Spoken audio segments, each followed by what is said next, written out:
Asta ava gola wane careke din daket. Gola wane ku bi berfa zidistanê û baranên biharê pir bibû ji ber germa û hilmê dîsa kêm bû.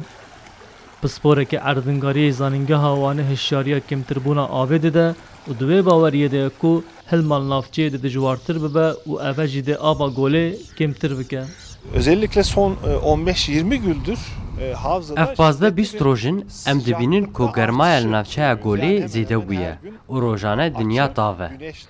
Ev jî hilma li golê dijwartir dike.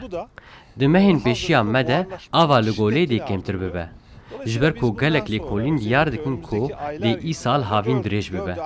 Ger dirêjbûna havînê bandora xwe li golê jî bike, dê vekişîn zêdetir bibe. Kêmbûna gola wanê dihat çaverekirin û berî niha jî gelek hişyarî û banga wergirtina rêkaran hatibû kirin. Germahiya gerdûnî wekî bandora serekeya ziwabûnan tê dîtin. Dünyanın ortalama sıcaklığı her geçen Dünya roj bi roj germtir dibe. Germahiyên li zeriyayan jî germahiya dünyayê zêdetir dike.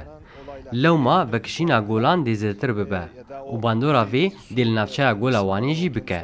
Bi taybet di 5 salên pêşiya me de em ê germahiyên dijwartir bibînin. sıcaklıklarda artış bu buharlaşmayı beraberinde getirecek.